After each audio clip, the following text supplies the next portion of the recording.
નમસ્કાર દર્શક મિત્રો, મિરર ઓફ ધ વર્લ્ડ ન્યૂઝમાં આપ સૌનું હાર્દિક સ્વાગત છે। વડોદરા શહેરમાં આવેલ શિયાબાગ વિસ્તારમાં જૂના પેવર બ્લોકની કામગીરી કરતા સ્થાનિકોનો વિરોધ કરાયો। વડોદરા શહેરના ઇલેક્શન વોર્ડ નંબર 13 વિસ્તારમાં આવેલા શિયાબાગ વિસ્તારમાં અંદાજે 16 વર્ષ અગાઉ નાખવામાં આવેલ પેવર બ્લોક રસ્તામાં ગેસ વિભાગ દ્વારા ખાડા ખોદીને ગેસની કામગીરી કરવામાં આવી હતી, જેના કારણે ચાલવા માટેના ફૂટપાથ ઉપર ખાડાઓ પડી ગયા હતા, જેના કારણે સિનિયર સિટીઝન સહિતના લોકોને ચાલવામાં ખૂબ જ તકલીફ પડી રહી હતી। આ ખાડાઓથી જોખમી બની શકે તેવી સ્થિતિ સર્જાઈ હતી, ત્યારે વોર્ડ નંબર 13ના નગરસેવક દ્વારા જૂના પેવર બ્લોકને ફરી બેસાડવાની કામગીરી કરતા સ્થાનિક લોકોએ વિરોધ કર્યો છે। આજે ફરી એક વખત પેવર બ્લોકની કામગીરી હાથ ધરવામાં આવી હતી, ત્યારે સ્થાનિક લોકોએ જૂના બ્લોક નાખવાની જગ્યાએ નવા બ્લોક નાખવાની માંગ કરી હતી। સાથે વોર્ડ નંબર 13ના નગરસેવકને પણ રજૂઆત કરી હોવા છતાં તંત્ર આંખાડા કાન કરે છે।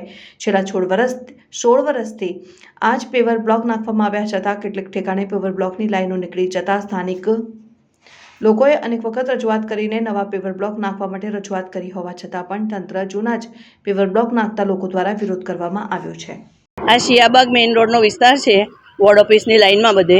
તો અમારે ત્યાં અત્યારે આ પાવર બ્લોકનું કામ ચાલુ કરાવ્યું છે। અમે અહીંના કાઉન્સિલરને ફરિયાદ કરી હતી કે અમે ચાલી બી નથી શકતા અને એટલા બધા ખાડા પડી ગયા છે કે અમારા જે ઉંમરવાળા, આજે હું પણ 76 યર્સની છું, એટલી ઉંમરવાળા બધા ચાલી નથી શકતા અને ચાલવામાં તકલીફ છે। ખાડા પડે અને ગેસવાળાએ બધું ખોદી નાખેલું છે અને અત્યારે અધૂરી કામગીરી કરીને પાછા જતા બી રહ્યા છે।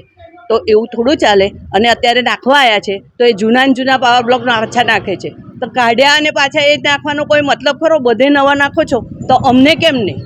એટલે અમારો વિરોધ છે અને અમારે ખાડા પડી ગયા છે, ગેસ લાઈન ખોદેલી છે, એટલે અમે ફરિયાદ કરી છે કે ભાઈ અમારો, અને 16 વર્ષ થયા વાતને, 14 થી 16 વર્ષ થયા છે આ પાવર બ્લોકને, કોઈ રિપેર નથી કર્યું અને એક બ્લોક ઉખડે એટલે આખી લાઈન ઉખડી જાય છે, એ ટાઈપની પરિસ્થિતિ છે।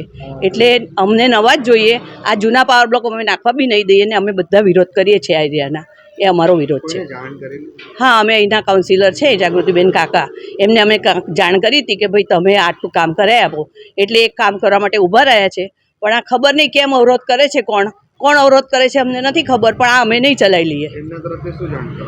એમના તરફથી જાણ કરવામાં આવી કે હવે તમારો નવો ફૂટપાથ થઈ જશે। એમને બધું સર્વે કર્યું કે આટલા બધા ખાડા પડેલા છે, તો જાગૃતિબેન પોતે ઊભા રહીને બધે સર્વે કરીને ગયા અને જોયું જ છે કે કેટલી બધી તકલીફ છે હાલના લોકોને। ચાલીએ છીએ તો રીતસર આ બધા પથરા હલે છે, કોઈનો ઉંમરલાયક વ્યક્તિઓ બધા રહે છે, કોઈનો અંદર પગ ફસાઈ જાય તો કોણ જવાબદાર?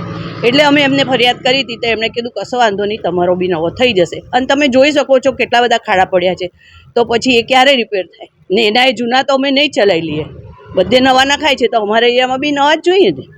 અને પૂર્ણિમા પટેલ।